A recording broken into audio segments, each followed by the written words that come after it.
ब्राह्मण का धर्म क्या है, ब्राह्मण को क्या करना चाहिए, अजामिल की कथा से हम सभी सीखेंगे। केचित् केवलया भक्त्या वासुदेव परायणः अघं धुनवन्ते कास्येन निहारम्यो भास्करः। हे परीक्षित, श्री सुखदेव जी महाराज परीक्षित से कहते हैं कि हे राजन, आज चतुर्थ दिवस हो गया, 4 दिन हो गए और 4 दिन से आप भगवान की लीलामयी कथाओं का श्रवण तो कर रहे हैं, लेकिन आपने कुछ जलपान इत्यादि नहीं किया। आप कुछ ग्रहण कर लीजिए। परीक्षित जी ने कहा कि जिन ब्राह्मणों की चरणों की सेवा करते हुए हमारे पूर्वजों ने अपने शरीर का त्याग कर दिया, जिन ब्राह्मणों की सेवा में सदैव तत्पर रहने वाले हमारे पूर्वज गुरु भगवान ब्राह्मण की सेवा करते हुए अपने शरीर का त्याग करके भगवान के परम धाम को गए, उन्हीं के वंश में मुझ जैसा पापी हो गया जिसने ब्राह्मण की अवहेलना की। हे गुरुदेव, ना जाने क्यों मेरी भूख प्यास ही बंद हो गई है, ना तो भूख लगती है ना ही प्यास लगती है। हे प्रभु, अब तो बस एक ही सर्वत्र चारों तरफ मुझे एक ही चीज दिखाई दे रही है। बस जब तक यह शरीर है, आपके मुखारविंद से भगवान की भागीरथी गंगा में गोता लगाता रहूं, भगवान की लीलामयी कथाओं का श्रवण करता रहूं, भगवान से बस एक ही प्रार्थना करता हूं। मन में है बस चाह यही, प्रिय नाम तुम्हारा उचारा करूं, विठला के तुम्हें मन मंदिर में मनमोहनी रूप निहारा करूं, भर के दृग पात्र में प्रेम का जल, पद पंकज नित्य बखारा करूं। मैं प्रेम पुजारी तुम्हारा प्रभु, नित्य आरती भव्य उतारा करूं। हे नाथ, अब मन में बस एक ही लगन लगी है, मीराबाई की तरह। जैसे मीरा जी को भगवान के नाम की लगन लग गई थी। विष का प्याला राणा ने भेजा, लेकिन हम मीरा जैसे तो नहीं बन सकते। कर्म तो कर सकते हैं ना, कर्म, हमारा कर्म हमें क्या से क्या नहीं बना देता। हमें भगवान की भक्ति प्राप्त करनी है तो मीरा जैसी लगन होनी चाहिए, मीरा जैसा प्रेम होना चाहिए। मीरा जी को जब राणा जी ने विष का प्याला भेजा तो उसमें भी उन्हें भगवान का दर्शन हुआ और भगवान का प्रसाद चरणामृत समझकर पी गई। तभी तो संत जन कहते हैं, जाको राखे साइया मार सके ना कोय, बाल न बाका कर सके चाहे जग वैरी होय। ब्राह्मण के 6 कर्म हैं। अध्ययन अध्यापनम, यजनम याजनम तथा दानम प्रतिग्रहश्चैव ब्राह्मणानां कलायत। हे सुखदेव जी महाराज, अब मैं आपको अजामिल की कथा का श्रवण कराता हूँ, आप ध्यान से श्रवण करें। ब्राह्मण के 6 कर्म बतलाए गए हैं, अध्ययन करना और अध्ययन करवाना, यज्ञ करना और यज्ञ करवाना, दान लेना और दान देना, ये 6 कर्म ब्राह्मण के बतलाए गए हैं। हे राजन, भगवान की भक्ति के द्वारा ही हम अपने द्वारा किए गए एक एक पाप कर्मों को धुल सकते हैं, उन कर्मों से हम मुक्त हो सकते हैं। हे राजन, अजामिल नाम का एक ब्राह्मण था। वह प्रतिदिन गायत्री जप करता और भगवान की अद्भुत सेवा करता। प्रातःकाल नित्य क्रिया करने के पश्चात अपने जीवन का यह नियम ही बना रखा था कि सबसे पहले भगवत सेवा और भगवान की सेवा के पश्चात ही अन्यत्र कहीं आना जाना, अन्यत्र कोई कार्य करना। अजामिल, एक दिन क्या हुआ, संध्या करने के लिए अजामिल के पास संयोगवश पुष्प नहीं था। प्रेम सोले भागवत भगवान की। पुष्प लेने के लिए पुष्प वाटिका में गया। अजामिल नाम के ब्राह्मण भगवान को पुष्प चढ़ाने के लिए पुष्प वाटिका में फूल लेने गए और क्या देखा, पुष्प वाटिका में एक वैश्या आई। प्रेम सोले भागवत भगवान की।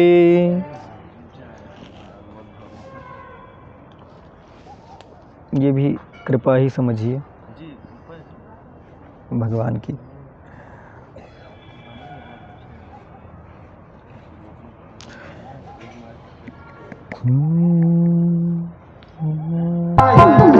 श्रीमन्नारायण नारायण नारायण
आनंद कंद भगवान के।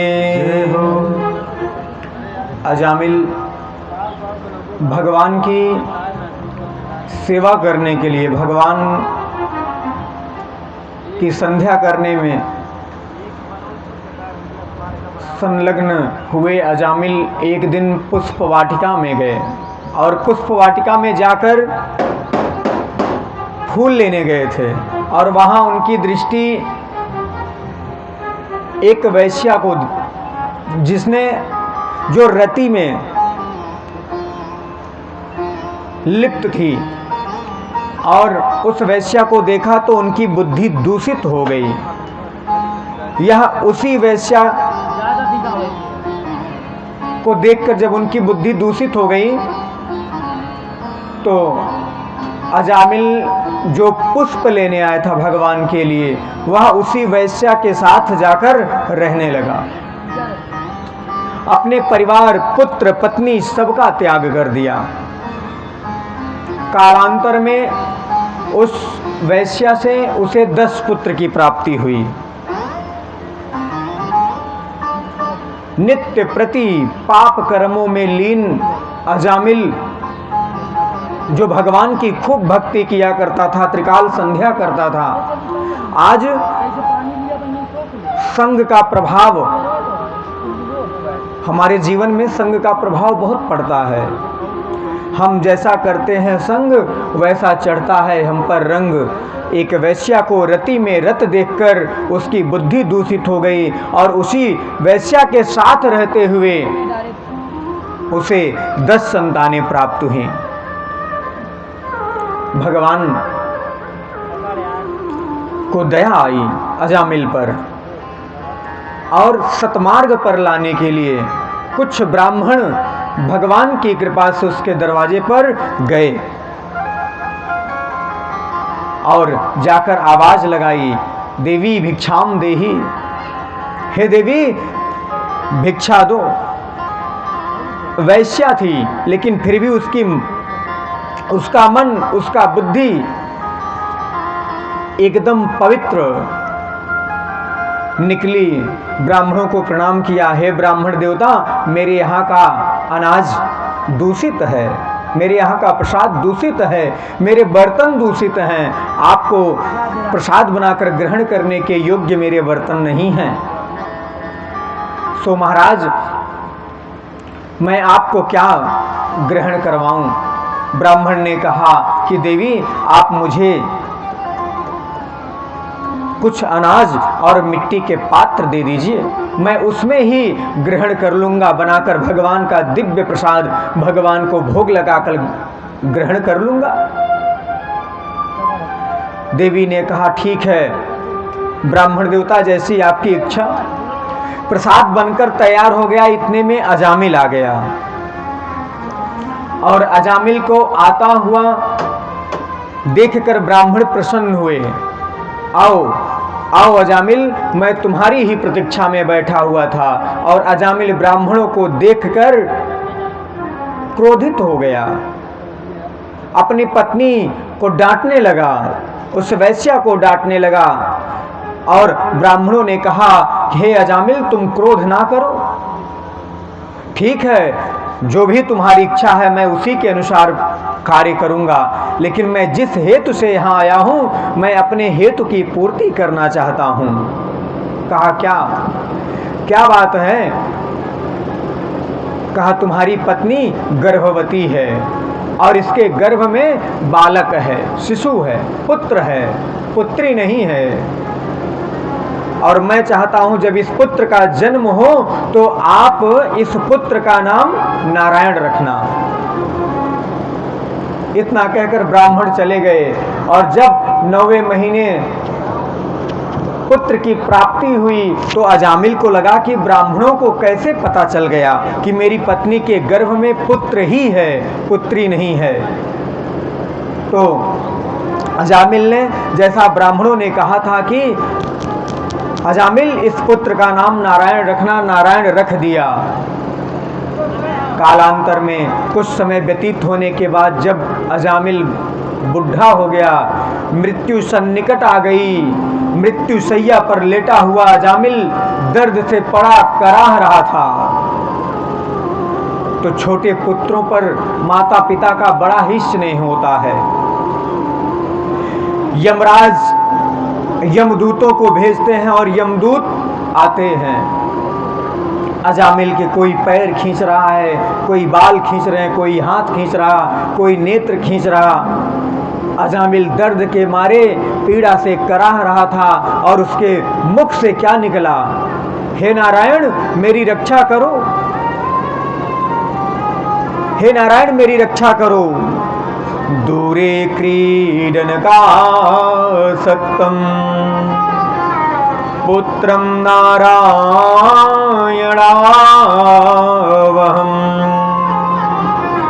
प्लावितेन स्वरेणोच्चैर्जुहावाकुलेन्द्रियः। नारायण दूरी पर, कुछ दूर पर खेल खेल रहा था बच्चों के साथ, जिसे आवाज सुनाई नहीं दी कि मेरे पिताजी मुझे बुला रहे हैं, तो वह बच्चों के साथ खेल में लगा हुआ था। और अजामिल ने जब कहा नारायण मेरी रक्षा करो, तो यम के दूतों ने क्या देखा, इतने में भगवान विष्णु के दूत आ गए और यम के दूतों को मारकर भगाने लगे।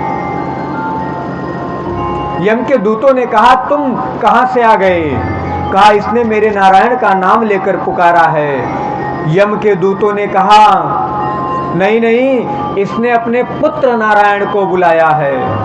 कहा देखो भाई, चाहे जिसको बुलाया हो, नाम तो मेरे प्रभु का ही लिया है, नाम मेरे परमात्मा का लिया है, इसलिए मैं अब इसे मैं ले जाऊंगा। यम के दूतों को मारकर भगा दिया। यम के दूत रोते बिलखते यमपुरी पहुंचे। यमराज ने कहा क्या हुआ? कहा अरे अजामिल को आपने भेजा था लेने के लिए, जब मैं उसको लेने गया तो इतने में अजामिल ने अपने पुत्र नारायण को बुलाया, और जैसे ही उसके मुख से पुत्र नारायण निकला तो नारायण के दूत आ गए वहां। यमराज ने बड़ी जोर से डांट लगाई, जानते हो तुम किसका नाम ले रहे हो? अरे इन पापात्माओं के कानों में अगर ये नारायण शब्द चला गया तो इन सब की मुक्ति हो जाएगी, इन सब का उद्धार हो जाएगा। तुम्हें पता नहीं तुम किसका नाम ले रहे हो। और आज से याद रखना, मरते समय जो भी भगवान के नाम का गान करे, भगवान के नाम को लेकर पुकारे, ऐसे जीव को कभी लेने मत जाना।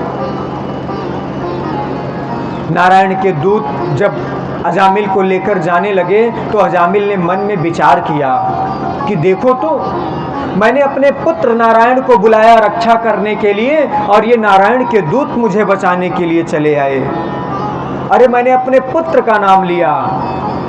जब एक बार भगवान का नाम लेने से भगवान के दूत हमारे रक्षक बनकर आ जाते हैं, अगर मैं जीवन पर्यंत भगवान का नाम लिया होता तो आज शायद नारायण ही चले आते। इसीलिए हमें अपने जीवन में कुछ नियम तो अवश्य बनाना चाहिए। और ये देखिए, ये धारावाहिक देखकर अपने बच्चों का नाम धारावाहिक पात्रों का नाम मत रखिए। आजकल लोग माता पिता क्या करते हैं, धारावाहिक देखकर उन्हीं कुपात्रों के नाम अपने बच्चों के रख देते हैं, पप्पू गप्पू सप्पू चप्पू पिंटू सिंटू। अरे ये कोई नाम है?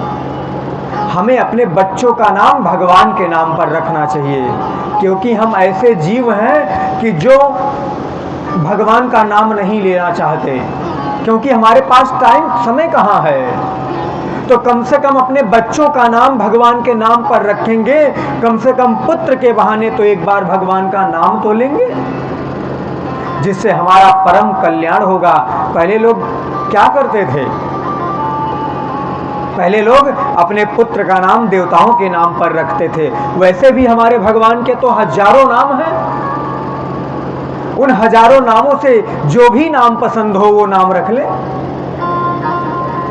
अरे कितने लोग तो उंगली उठाते हैं कि आपके यहाँ 33 करोड़ देवता हैं, तुम किसकी किसकी पूजा करोगे?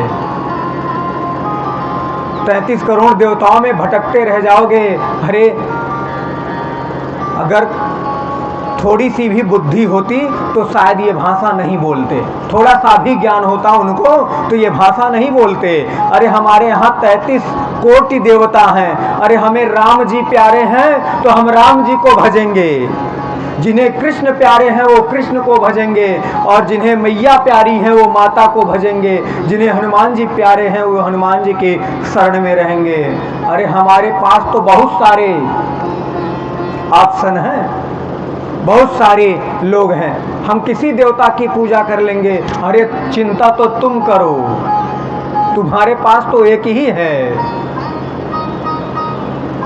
हमारे पास तो बहुत सारे, भगवान ने बहुत सारी सुविधाएं दी हैं। इन केन प्रकार किसी की शरण में हम जाएंगे तो हमारा कल्याण हो ही जाएगा।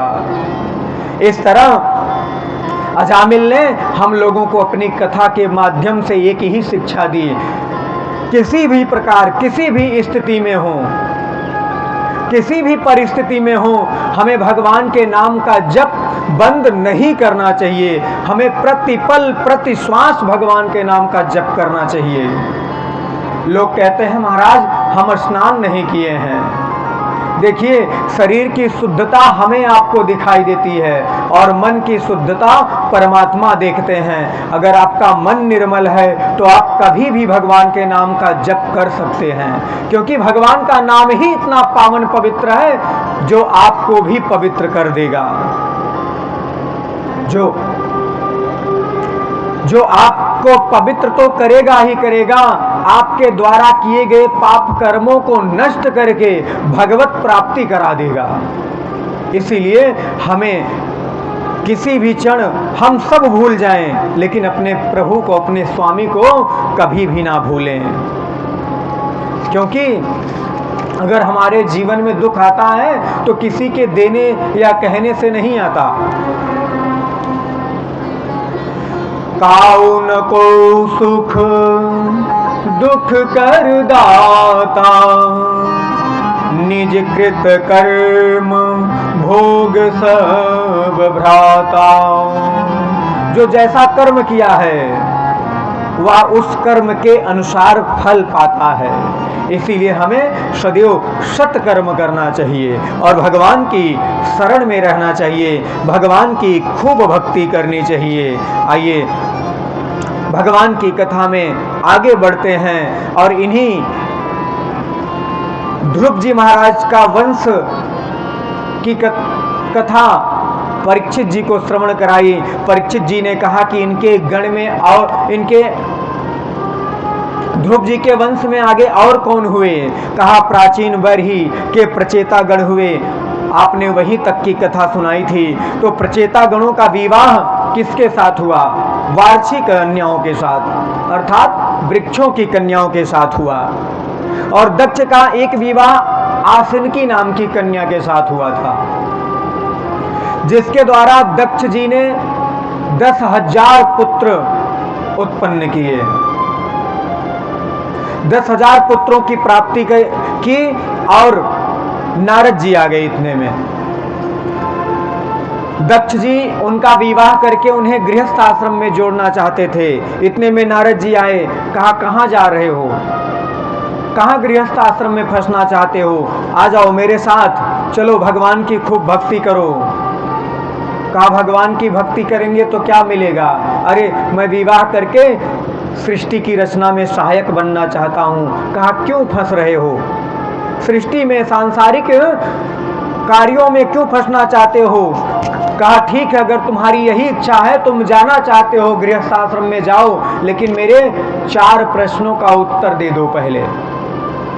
अगर तुम मेरे 4 प्रश्नों का उत्तर दे दिए तो मैं तुम्हें नहीं रोकूंगा, तुम जाओ गृहस्थ आश्रम में। कहा ठीक है, पूछिए। कहा पहला प्रश्न किया, कहा वह कौन सी गुफा है जिस गुफा में जाने के बाद कोई लौटकर वापस नहीं आता? दूसरा प्रश्न किया, वह कौन सा देश है जिस देश में केवल एक ही पुरुष रहता है? तीसरा प्रश्न किया कि वह कौन सी नदी है जो दोनों तरफ बहती है? चौथा प्रश्न किया, सबके सिर पर एक चक्र है, उस चक्र का क्या नाम है?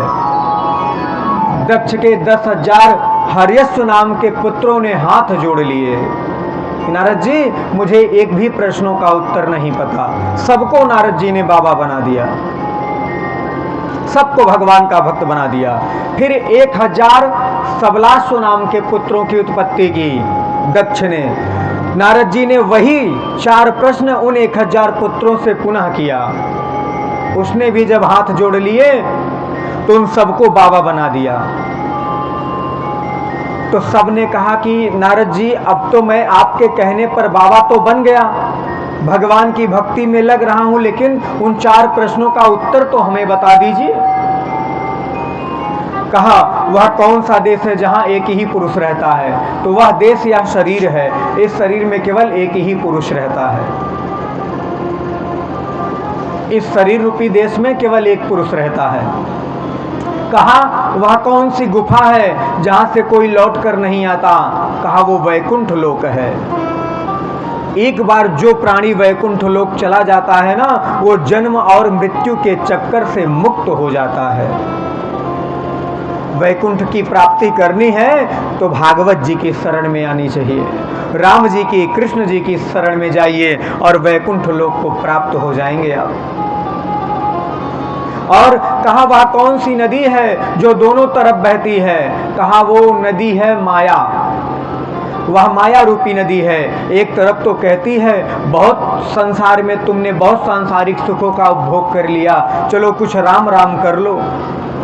और दूसरी तरफ जब नाती पोतों को खेलते हुए देखता है ना, तो मन कहता है चलो थोड़ा सा इनके साथ आनंद ले लिया जाए। तो ये माया रूपी नदी है जो दोनों तरफ बहती है। और सबके सिर पर एक चक्र है, वह चक्र है काल चक्र। एक दिन सबकी मृत्यु होनी है और सब जानते हैं। यह जानते हुए भी देखिए भागवत के जो सूत्र है ना, वो हम सबको पता है। क्या है सूत्र?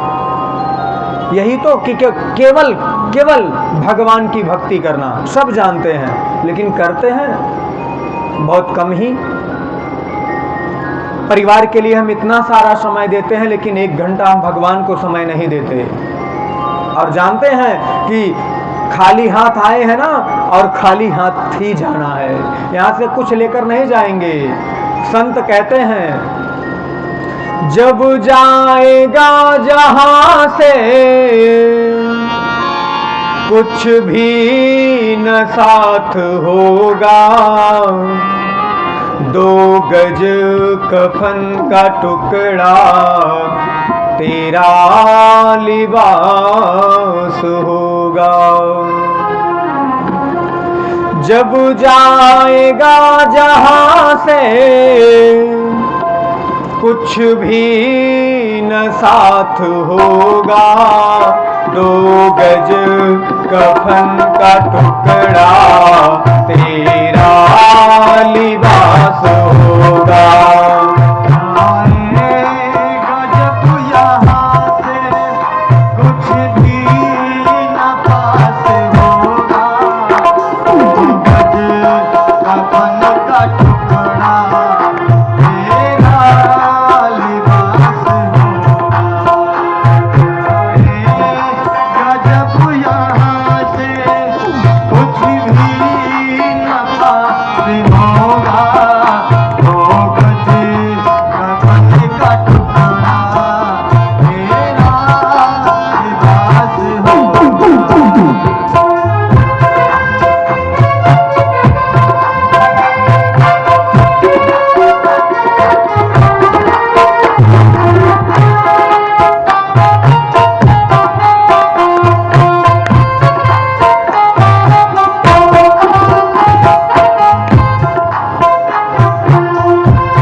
लकड़ियों में ढक देंगे तेरे तन को, आपस में बांट लेंगे तेरे कमाए धन को।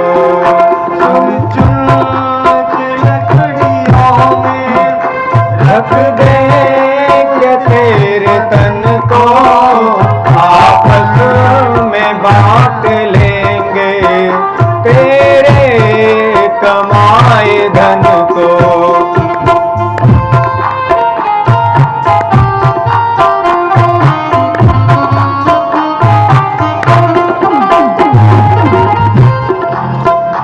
बेटा जो देगा अग्नि सब जल के राख होगा, 2 गज कफन का टुकड़ा तेरा लिबास होगा। आएगा जब यहाँ से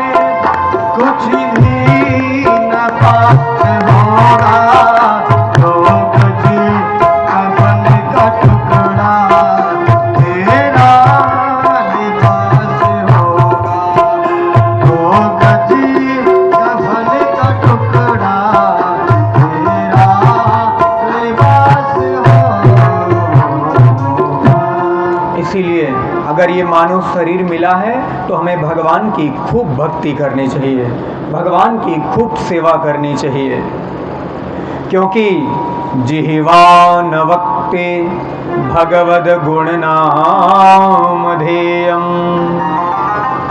चेतश्च न स्मरते तच्चरणारविन्दम्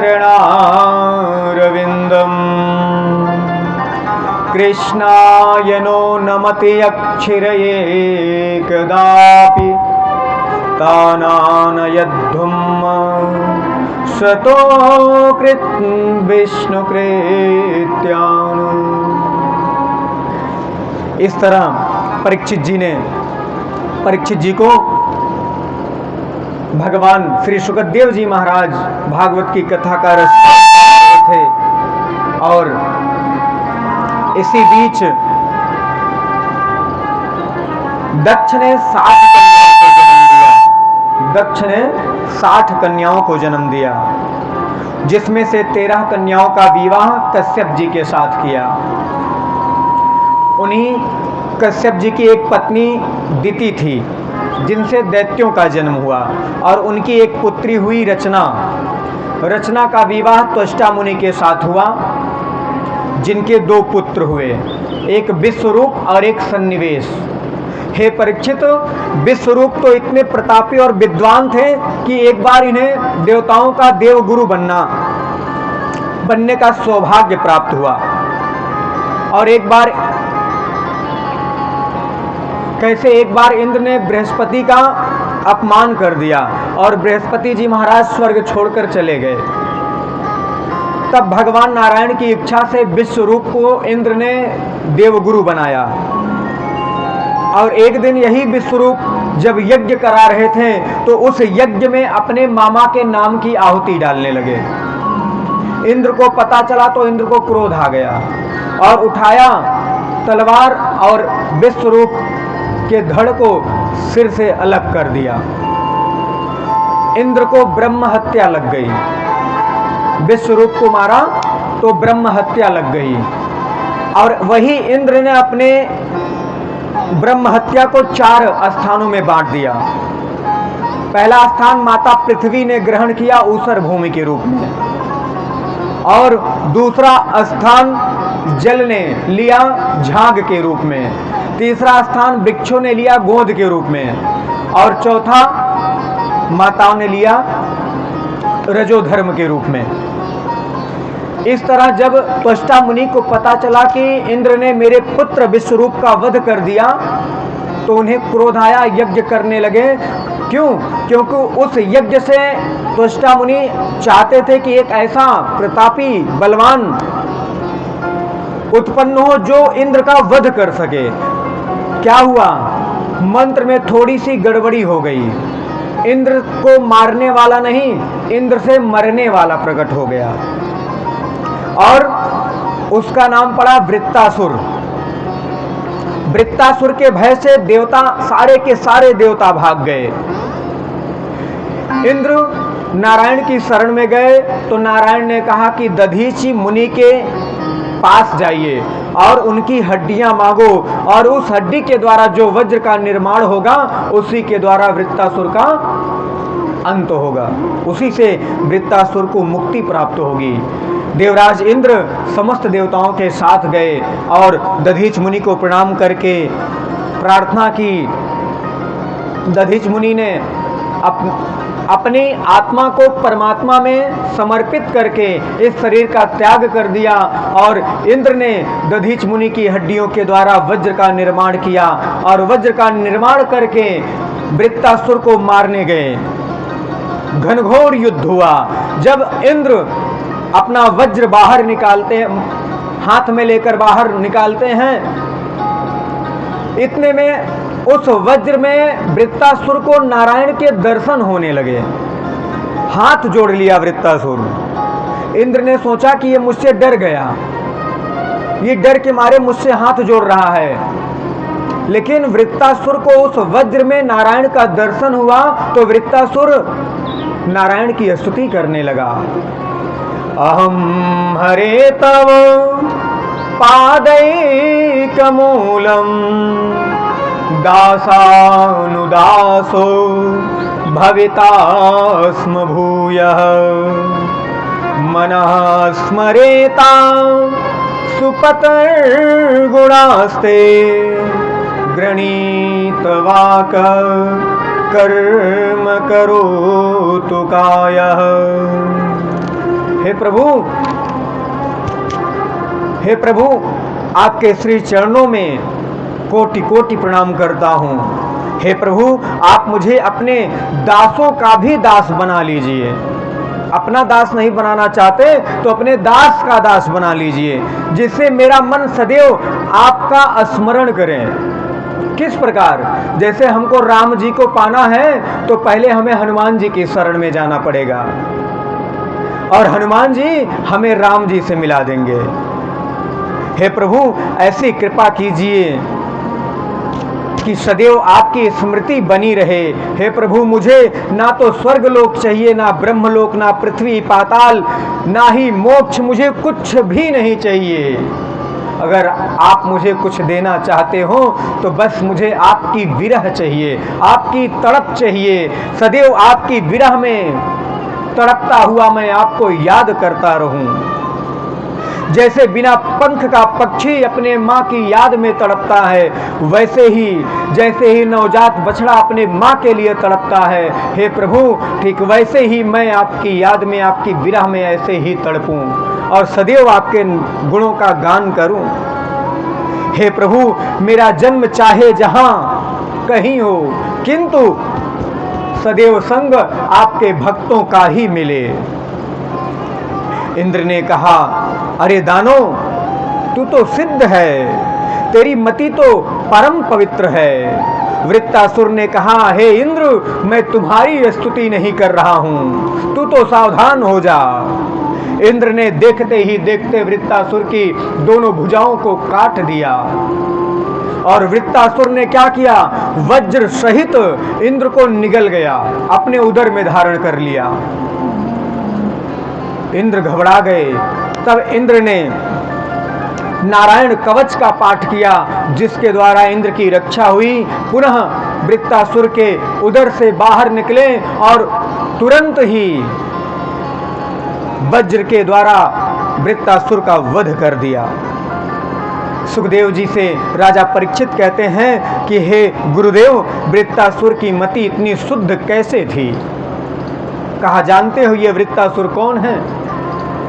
एक बार चित्रकेतु विमान पर सवार होकर जा रहा था, तभी उसने देखा कि भगवान शिव जी पार्वती जी को अपनी गोद में बैठाकर बड़ा सुंदर उपदेश दे रहे हैं। चित्रकेतु ने कहा, ये देखो, ये जगत गुरु हैं। जब जगत गुरुओं का ये हाल है, भगवान साक्षात शिव जी अपनी धर्म पत्नी को गोद में बैठाकर उपदेश दे रहे हैं, जब जगत गुरुओं का ये हाल है, तो आने वाले जगत गुरुओं का क्या हाल होगा? उनका आचरण कैसे होगा? सामान्य लोगों का हाल क्या होगा? जब ऐसी वाणी भोलेनाथ जी ने सुनी तो भोलेनाथ जी ने तो कुछ नहीं कहा, लेकिन माता पार्वती जी को क्रोध आ गया, श्राप दे दिया, जाओ राक्षस हो जाओ। यही चित्रकेतु वृत्तासुर के रूप में अवतार लिया और माँ के चरणों में गिर पड़ा। तो मैया ने कहा, जाओ, तुम राक्षस तो बनोगे, इसमें कोई संशय नहीं है, लेकिन उस राक्षस योनि में भी तुम्हें भगवान की भक्ति बनी रहेगी और पुनः अपने पद को प्राप्त होगे। इस तरह आज इंद्र के वज्र से वृत्तासुर का उद्धार हुआ, पुनः अपने पद पर प्रतिष्ठित हुए और सर्वत्र भगवान का दर्शन करते हुए भगवान की सेवा में लगे। परीक्षित जी ने सुखदेव जी से कहा कि गुरुदेव, मेरे एक बात समझ में नहीं आ रही है। कहा, क्या? कहा, सब लोग कहते हैं कि भगवान समदर्शी हैं, भगवान सबको एक समान दृष्टि से देखते हैं, किंतु मुझे तो लगता है कि भगवान देवताओं का पक्ष ज्यादा लेते हैं और दानवों का पक्ष नहीं लेते हैं, दानवों का संहार करते हैं।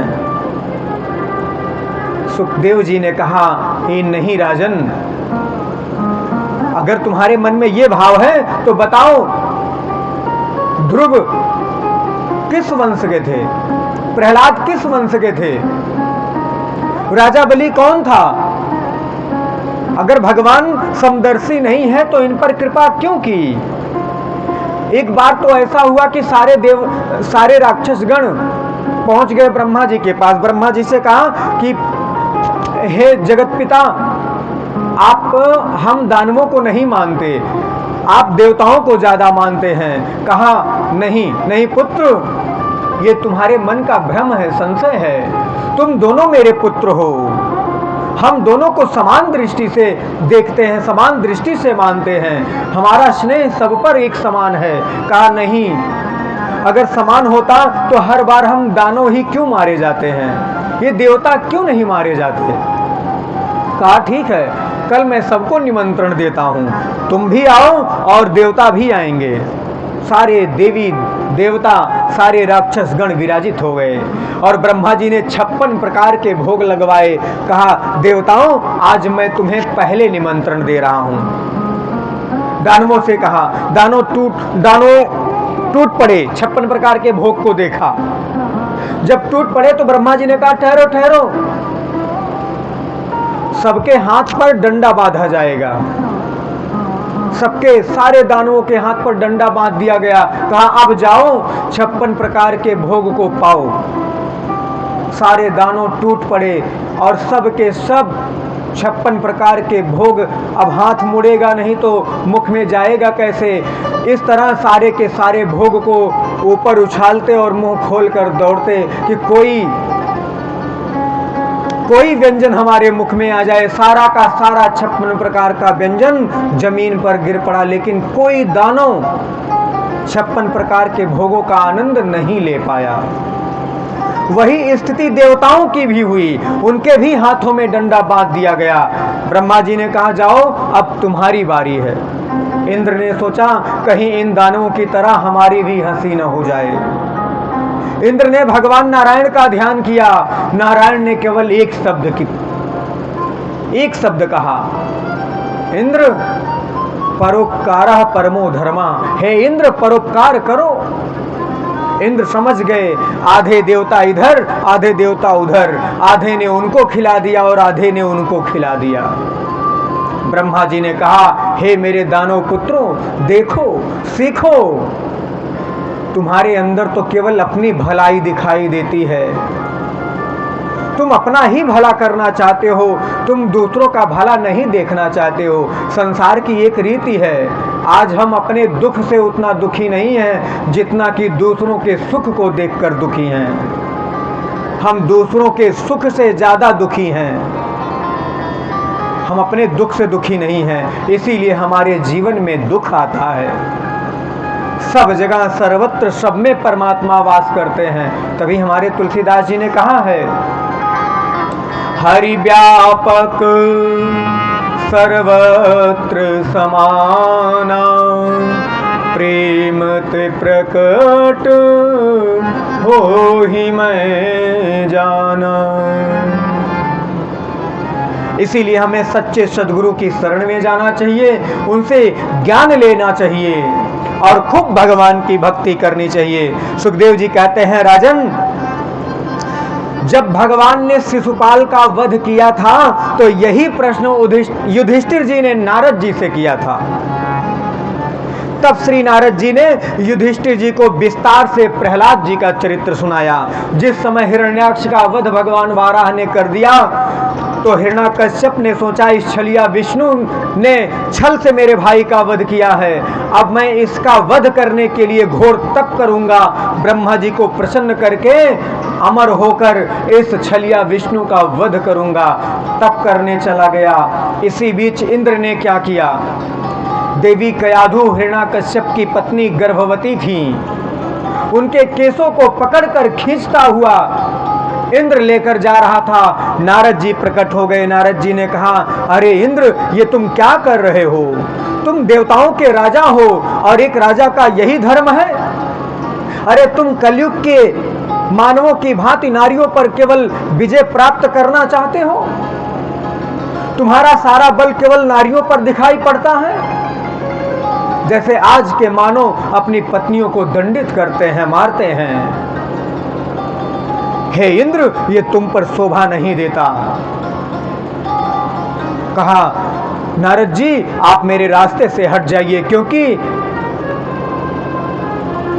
बांस में केवल बांस ही फल लेता है, बांस की जड़ में केवल बांस ही उगता है। तो राक्षस के कुल में राक्षस ही जन्म लेगा। मैं चाहता हूं कि इसकी गर्भ से जब बालक जन्म लेते ही उसे मैं मार डालूंगा, जिससे राक्षस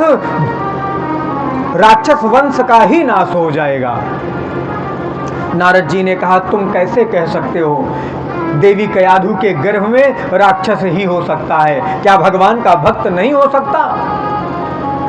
इस तरह नारद जी देवी कयाधु को अपनी कुटिया पर ले गए और ले जाकर प्रतिदिन नित्य क्रिया कराने के पश्चात जब देवी नित्य क्रिया कर लेती तो नारद जी उन्हें बैठकर खूब सुंदर भगवान की लीलामयी कथाओं का श्रवण कराते।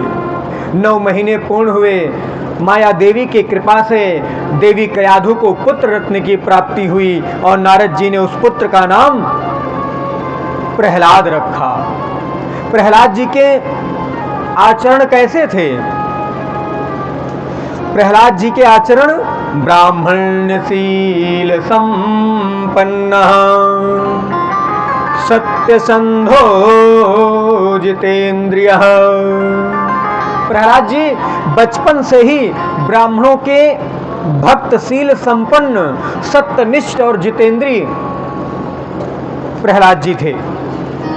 और यही प्रहलाद जी, इसका एक कारण था कि ब्रह्मनिष्ठ क्यों थे, भगवान के भक्त क्यों थे? क्योंकि प्रहलाद जी को कृष्ण रूपी ग्रह ने डस लिया था।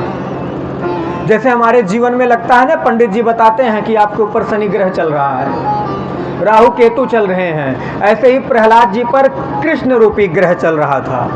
भगवान ने कृष्ण की लीलाओं के चरित्रों का ऐसा श्रवण कराया कि मां के गर्भ से ही यह ग्रह लग गया था और प्रहलाद जी कृष्ण रूपी ग्रह से के डस लेने से भगवान कृष्ण के ही भक्त बन गए। 24 घंटे उठते बैठते जागते खाते पीते सोते केवल एक ही नाम, वही द्वादशाक्षर जप करते। और इस तरह हिरण्याकश्यप जब तप करके ब्रह्मा जी को प्रसन्न किया, ब्रह्मा जी ने कहा, पुत्र मैं तुम्हारी तप से, तुम्हारे यज्ञ से, तुम्हारी तपस्या से अति प्रसन्न हूँ, वरदान मांगो। कहा, हे ब्रह्मदेव, अगर आप मेरी तपस्या से प्रसन्न हैं तो मुझे अमर कर दीजिए, मुझे अमर बना दीजिए। तो ब्रह्मा जी ने कहा, देखो पुत्र, अमर तो मैं खुद नहीं हूं, तो तुम्हें अमरता का वरदान कैसे दे सकूं? और कोई वरदान मांगो। अब तो लगा वरदानों की झड़ी लगाने। हे ब्रह्मदेव, अगर आप मेरी तप से प्रसन्न हैं तो मुझे वरदान दीजिए, ना मैं अस्त्र से मरूं, ना मैं शस्त्र से मरूं, ना मैं दिन में मरूं, ना मैं रात में मरूं, ना मैं पृथ्वी पर मरूं, ना मैं आकाश में मरूं, ना साल के 12 महीनों में किसी महीने में ना मरूं। ब्रह्मा जी की बनाई हुई सृष्टि में किसी के हाथों मेरी मृत्यु न हो। कहा, वाह पुत्र, तुमने तो वरदानों की झड़ी लगा दी। जा, तू भी क्या सोचेगा, जा मैं तुझे सारे वरदान देता हूं। अब तो कहा, जगत पिता, अब तो मैं अमर हो गया। सबसे पहले इंद्रलोक पर आसन जमाया और इंद्रलोक को कब्जे में लिया, घर आया, अपने पुत्र को अपने गले से लगाकर, प्रहलाद को गले से लगाकर खूब आनंदित हुआ। अपने गुरुदेव को बुलाया कि गुरुदेव, इसे ले जाइए, राक्षसी विद्या का ज्ञान दीजिए। शुक्राचार्य ने अपने पुत्र संडामर्क को बुलाया, कहा, ले जाओ, इसे राक्षसी विद्या में पारंगत करो। आश्रम में आए प्रहलाद जी। इस तरह 1 महीने हो गए, 2 महीने हो गए। एक दिन अपने पुत्र से मिलने के लिए हिरण्याकश्यप आकर प्रहलाद को बड़े प्यार से अपने गोद में बैठाते हैं और कहते हैं, हे पुत्र, तुम्हारे गुरुदेव ने अब तक तुम्हें सबसे अच्छी कौन सी बात पूछी, बताई है? सबसे अच्छी कौन सी विद्या तुम्हें प्रदान की है? कहा, प्रहलाद जी ने उत्तर दिया, तत्साधु मन्ये सुरवर्य देहिनां सदा समुद्विग्न ध्याम सदग्रहात्। हे पिताजी, हमें सदैव भगवान का भजन करना चाहिए, सदैव भगवान विष्णु की भक्ति करनी चाहिए। जैसे ही प्रहलाद जी के मुख से विष्णु का नाम निकला, अपने पुत्र को उठाकर धरती माता की गोद में पटक दिया। मूर्ख, अरे मैं तुम्हें यही विद्या सीखने के लिए भेजा था। कहा, पिताजी आपने पूछा क्या था? आपने सबसे सुंदर विद्या पूछी थी ना, तो भगवान परमात्मा से सुंदर क्या हो सकता है। बुलाया, गुरुदेव के पुत्रों को बुलाया। अरे मूर्खों, तुमने मेरे पुत्र को ये कौन सी विद्या दे रखी है, ये क्या सिखा रहे हो? कहा, महाराज मैंने ऐसी कोई विद्या, ऐसी कोई बात इसे नहीं सिखाई, ये तो सिखाया हुआ है। एक दिन तो ऐसा हुआ कि प्रहलाद जी ने आश्रम में रहने वाले सभी बच्चों से कहा कि तुम भी मेरे साथ हरि नाम संकीर्तन करो, तुम भी मेरे साथ भगवान के नाम का संकीर्तन करो, तुम्हारा परम कल्याण होगा। कहा, मेरे भगवान तो महाराज हिरण्याकश्यप है। कहा, नहीं नहीं, वो तो मेरे पिता हैं, परमात्मा तो केवल एक है। मेरे साथ आप भी प्रहलाद जी के साथ भगवान नाम संकीर्तन कीजिए। आइए हम सभी भगवान नाम संकीर्तन करते हुए भगवान की कथा में प्रवेश करते हैं। प्रेम से बोलिए आनंद कंद भगवान की जय हो। मैंने रटना लगाई रे, मैंने रटना लगाई रे, श्री राधे तेरे नाम के।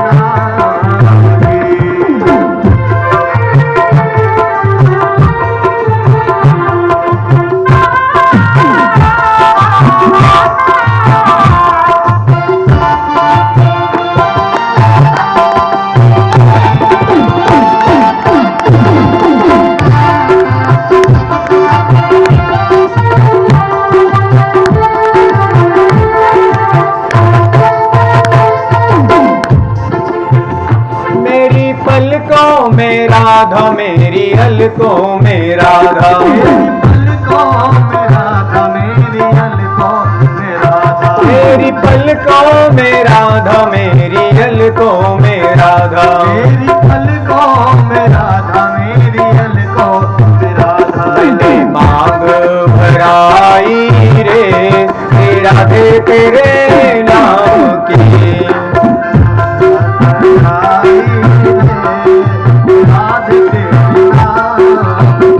मैंने मांग भराई रे, श्री राधे तेरे नाम की। मांग भराई रे, राधे तेरे नाम की। मैंने रटना लगाई रे, किशोरी तेरे नाम की।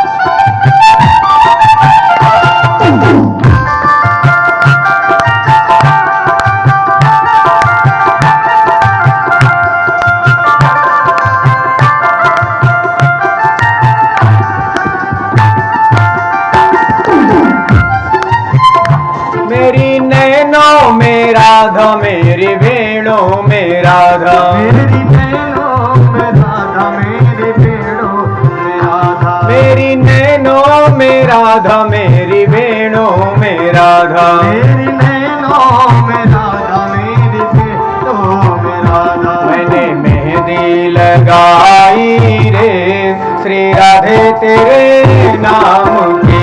मेहंदी लगाई रे, श्री राधा तेरे नाम की।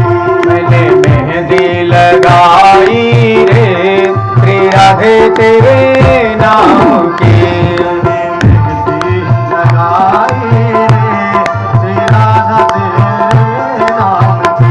मैंने रटना लगाई रे श्री राधे तेरे नाम की।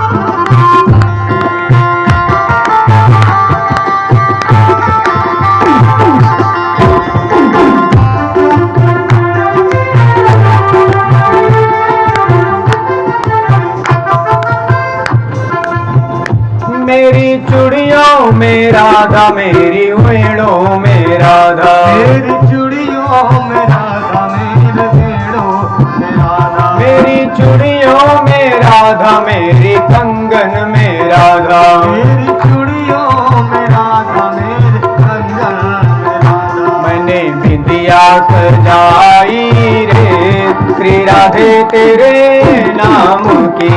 मैंने बिटिया सजाई रे श्री राधे तेरे नाम की। मैंने रटना लगाई रे श्री राधे तेरे नाम की। मैंने रटना लगाई रे श्री राधा तेरे नाम की। रटना लगाई रे श्री राधा तेरे नाम की। मैंने रटना लगाई रे श्री राधा तेरे नाम की। प्रेम से बोलिए आनंद कंद भगवान की जय हो। मुरली मनोहर घन श्याम की जय हो। इस तरह सारे शिष्यों के साथ, अपने मित्रों के साथ प्रहलाद जी भगवान नाम संकीर्तन कर रहे थे। इतने में पुनः हिरण्याकश्यप आया। सारे के सारे बच्चे डर के मारे आश्रम में भाग गए और प्रहलाद जी ने सबको कहा, मित्रों डरो मत, मैं हूं और मेरे रहते, मेरे परमात्मा के रहते तुम तनिक भी चिंता मत करो। और देखते ही देखते बड़े प्यार के साथ, बड़े प्रेम से अपने पुत्र को गोद में बैठाया। कहा, पुत्र ये बताओ कि तुम्हारे गुरुदेव ने अब तक सबसे सुंदर बात क्या सिखाई, सबसे सुंदर कौन सी विद्या सिखाई। कहा, पिताजी आप जब जब आते हैं पूछते हैं, एक ही बात पूछते हैं कि तुम्हारे गुरुदेव ने तुम्हें सबसे सुंदर कौन सी विद्या दी। कहा, हाँ बेटा बताओ तो हमें। तो प्रहलाद जी ने कहा, तो पिताजी सबसे सुंदर विद्या आप सुनिए, श्रवण कीजिए। श्रवणम कीर्तनम विष्णु स्मरणम पाद सेवनम अर्चनम वंदनम दास्यम सख्यमात्म निवेदनम। प्रहलाद जी ने पूरा नवधा भक्ति ही सुना दी। हिरण्याकश्यप मारे क्रोध के नीचे पटक दिया।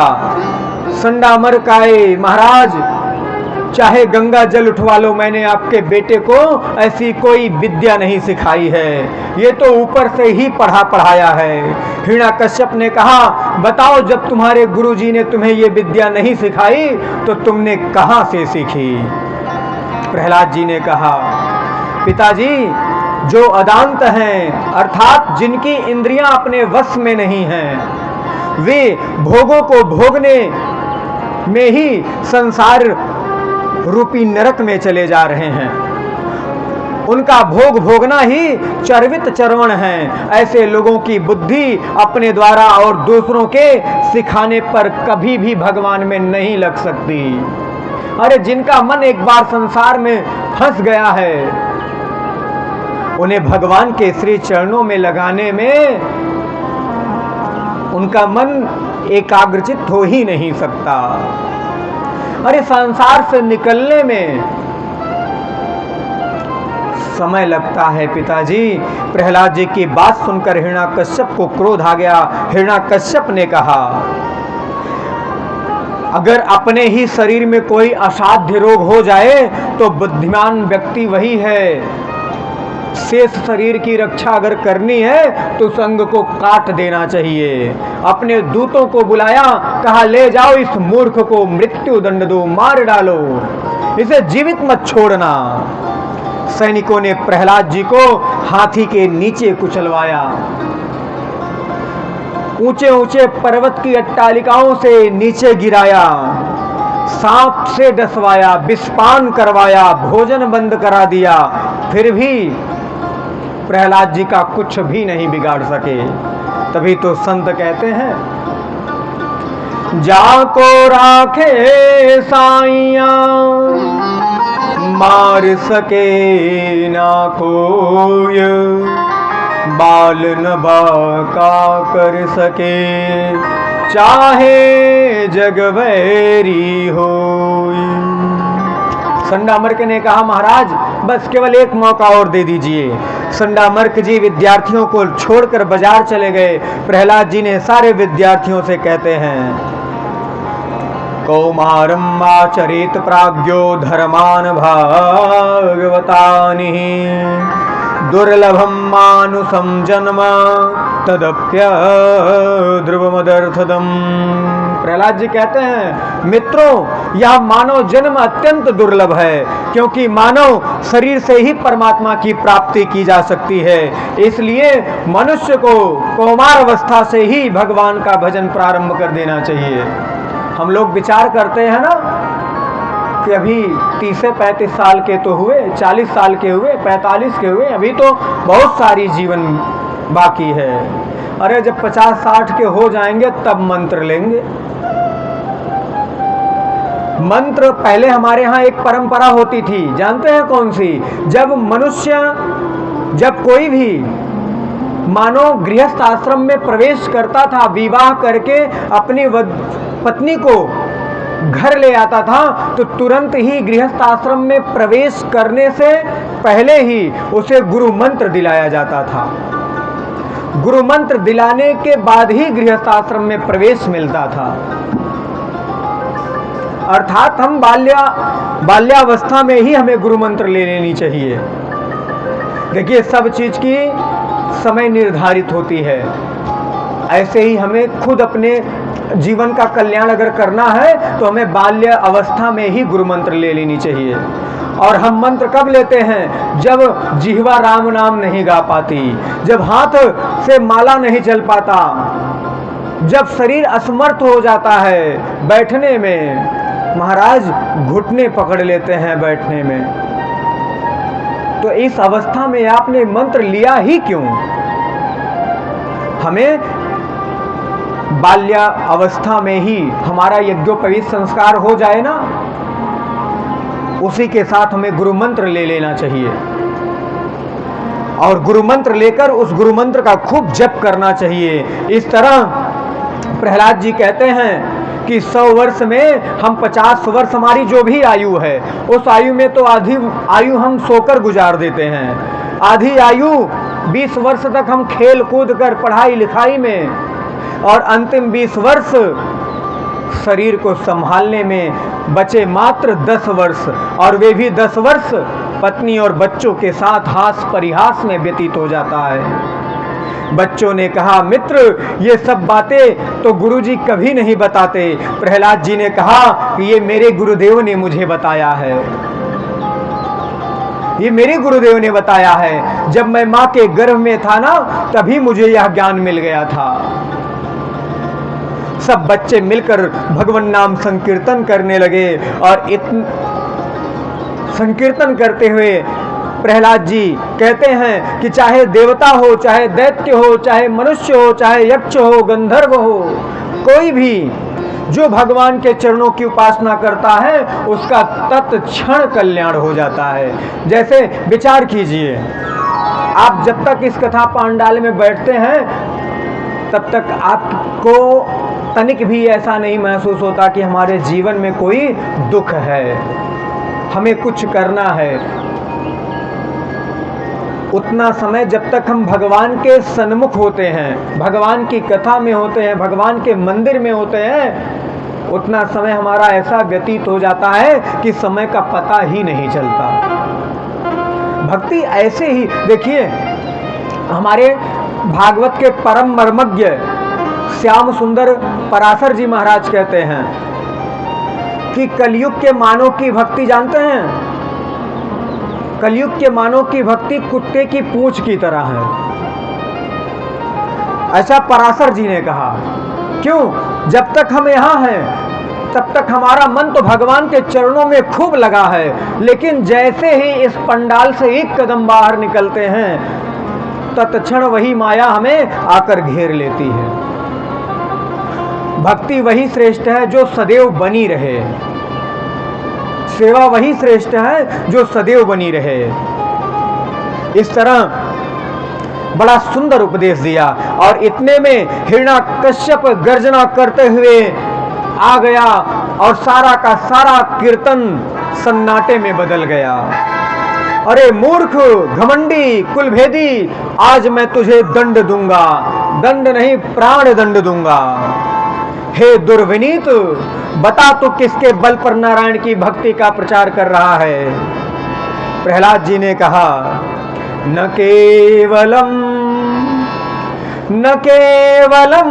में भवतश्च राजन सवै बलम बलिनाम च परेशाम। हे राजन, तुम्हें तथा समस्त बलवानों को बल देने वाले ब्रह्मादिक देवता भी जिनके वश में हैं, मैं उन्हीं के बल से नारायण की भक्ति का प्रचार कर रहा हूं। हिरण्याकश्यप ने कहा, बता तेरा भगवान कहाँ है। कहा, पिताजी आपने प्रश्न ही गलत किया, आपने प्रश्न गलत किया। मेरे भगवान कहाँ है ये नहीं पूछना था आपको, ये पूछना था कि बता मेरे भगवान कहाँ नहीं हैं। मेरे भगवान तो सर्वत्र हैं, आप में भी मुझे दिखाई दे रहे हैं। प्रहलाद जी ने कहा, पिताजी मुझे तो दिख रहे हैं। कहा क्या इस खंभे में भी तेरे भगवान हैं? कहा हाँ पिताजी, इस खंभे में भी मुझे मेरे भगवान दिखाई दे रहे हैं। हिरण्याकश्यप ने जोर से प्रहार किया, खंभा टूट गया और साक्षात भगवान ही नरसिंह के रूप में प्रकट हो गए। प्रेम फूले नरसिंह भगवान की जय हो। हिरण्याकश्यप के साथ भगवान नरसिंह युद्ध क्रीड़ा करने लगे।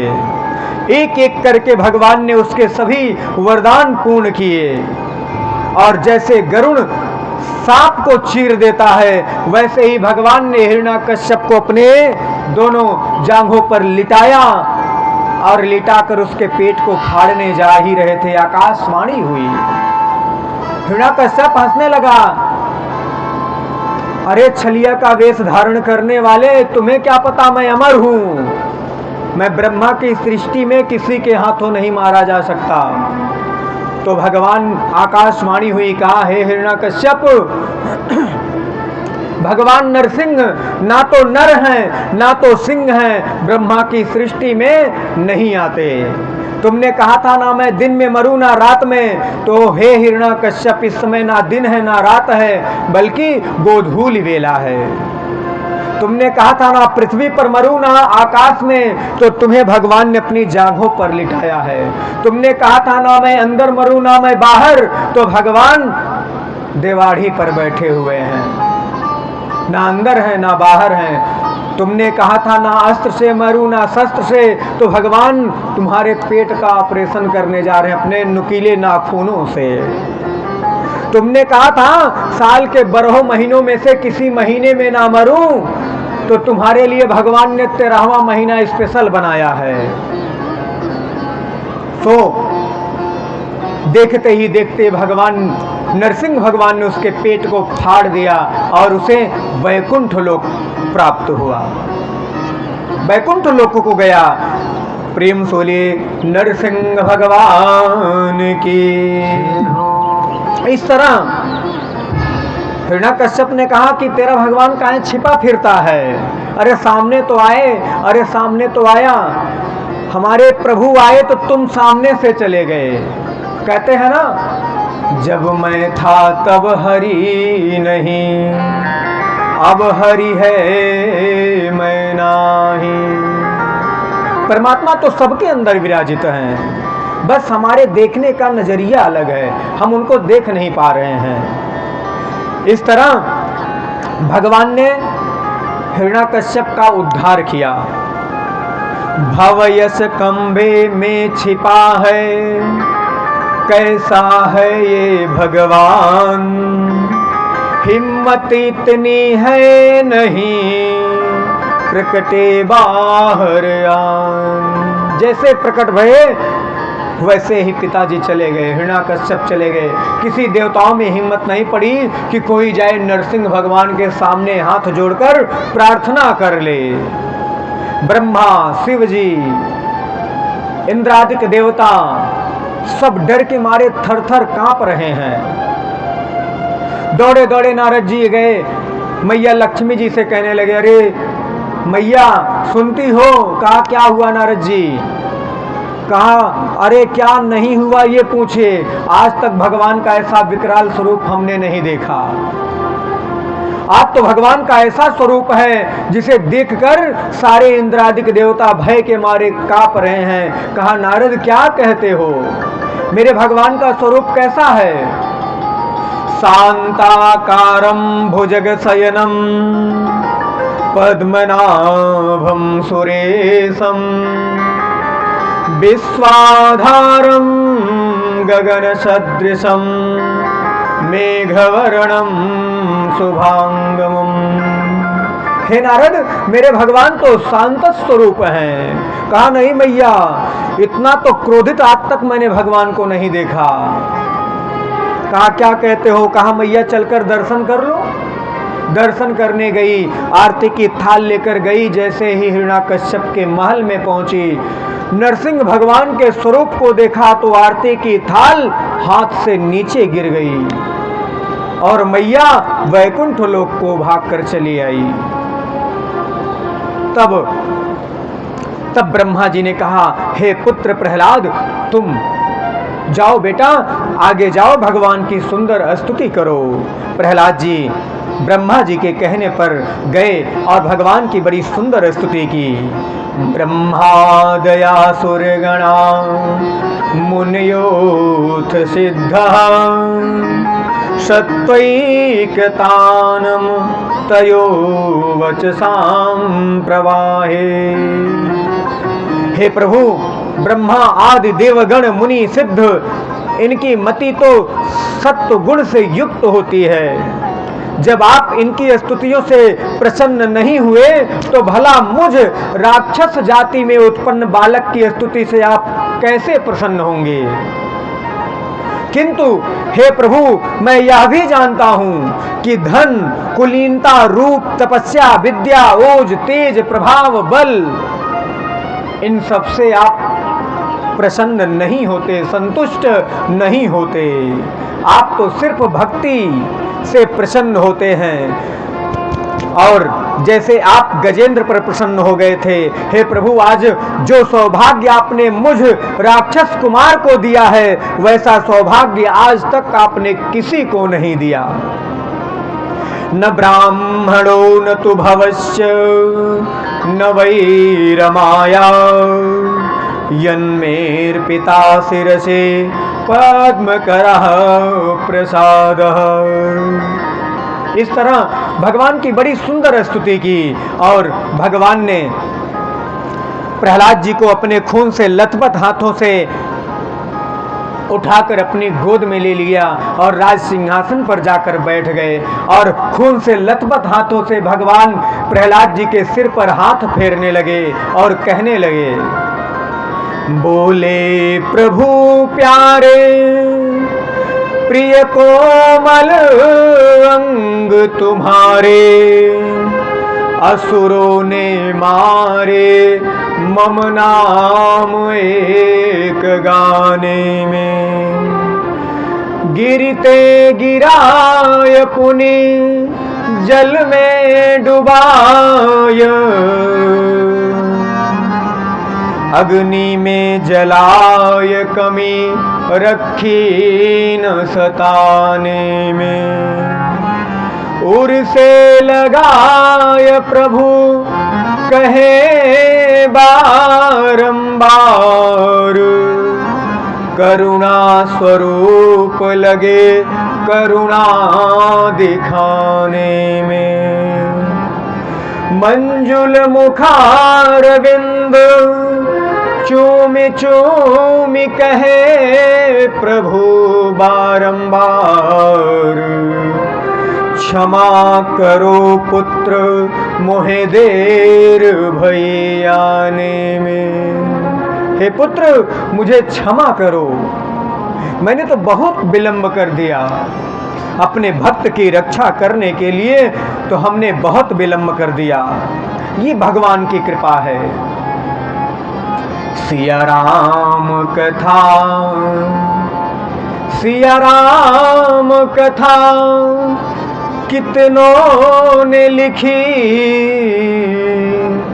पर तुलसी जैसी मर्याद कहाँ। नरसिंह बसे सब खंभन में, पर प्रगटन को प्रहलाद कहाँ। जब प्रहलाद जैसी भक्ति हमारे हृदय में उत्पन्न होगी तो हर खंभे में मुझे वही नरसिंह भगवान, वही परमात्मा दिखाई देंगे।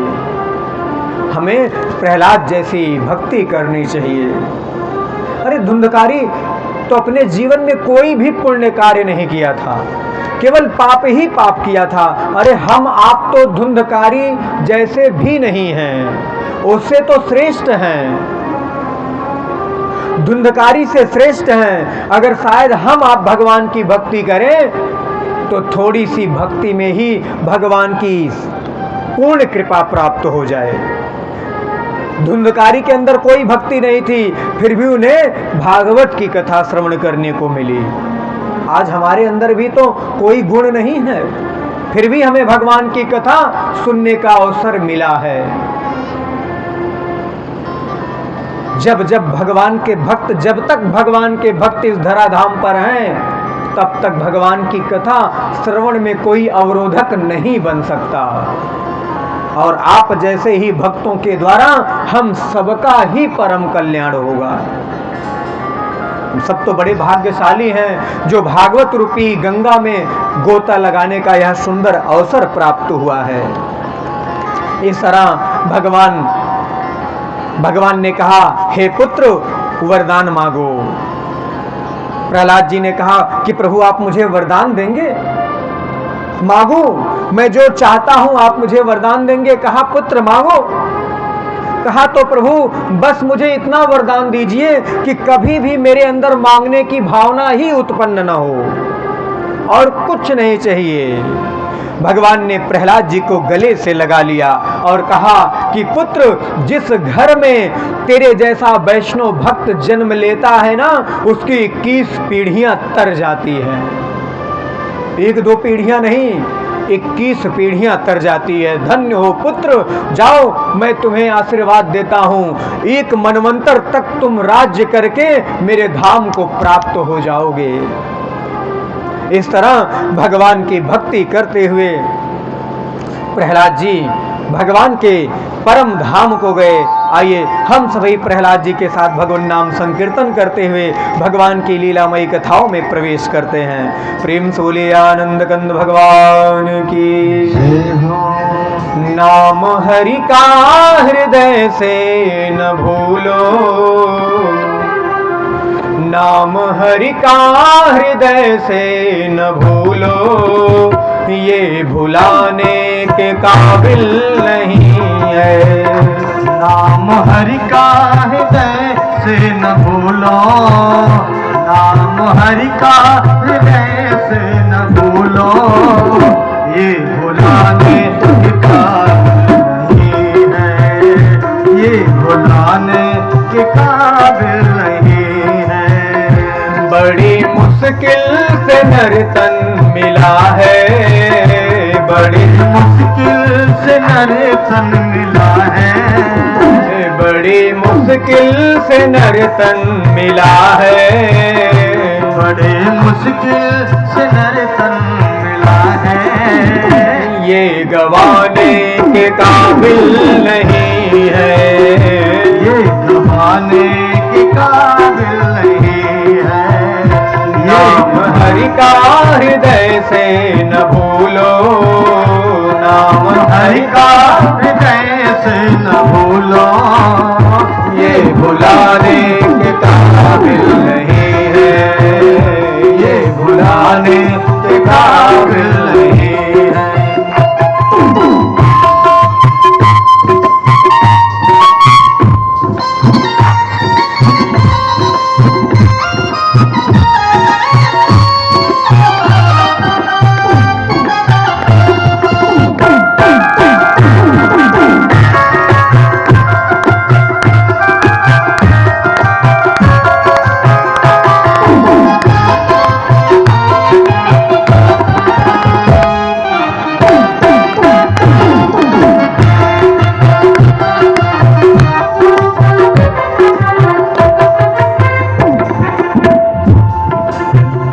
चोला अनमोल तुझको मिला है, चोला तुझको अनमोल मिला है, चोला अनमोल तुझको मिला है, चोला अनमोल तुझको मिला है।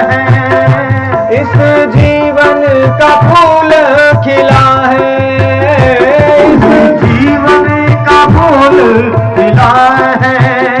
श्वास गिन गिन के तुझको मिला है, श्वास गिन गिन के तुझको मिला है। ये लुटाने के काबिल नहीं है, ये लुटाने के काबिल नहीं है, ये लुटाने के काबिल नहीं है। नाम हरि का हृदय से न भूलो, नाम हरि का हृदय से न भूलो, ये भुलाने के काबिल नहीं है, ये भुलाने के काबिल नहीं है।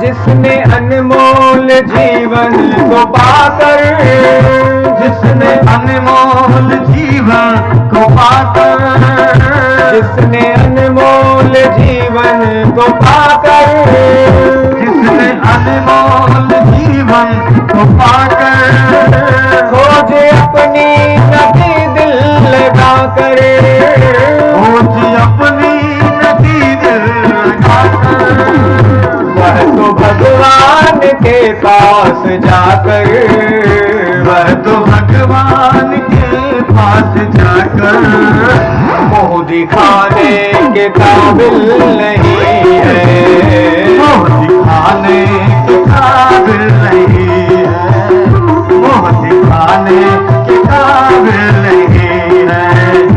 नाम हरि का हृदय से न भूलो, नाम हरि का हृदय से न भूलो, ये भुलाने के काबिल नहीं है, ये भुलाने के काबिल नहीं है, ये भुलाने के काबिल नहीं है।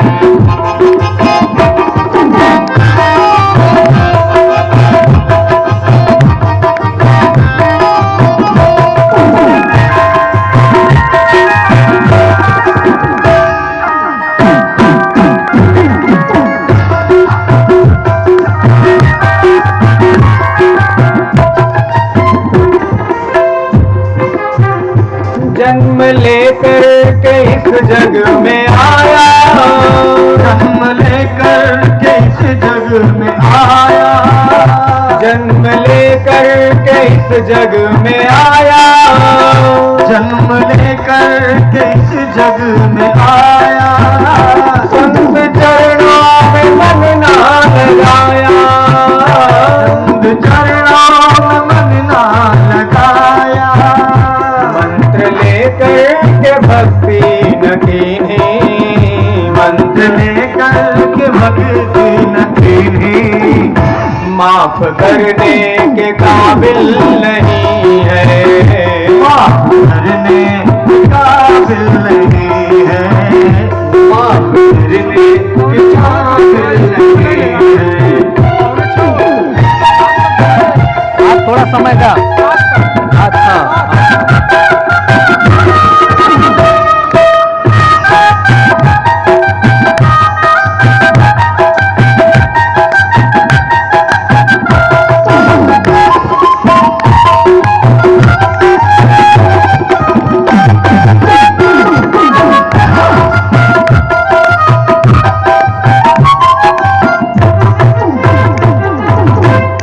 नाम हरि का हृदय से न भूलो, नाम हरि का हृदय से न भूलो, ये भुलाने के काबिल नहीं है, ये भुलाने के काबिल नहीं है, ये भुलाने के काबिल नहीं है, ये भुलाने के काबिल नहीं है, भुलाने के काबिल नहीं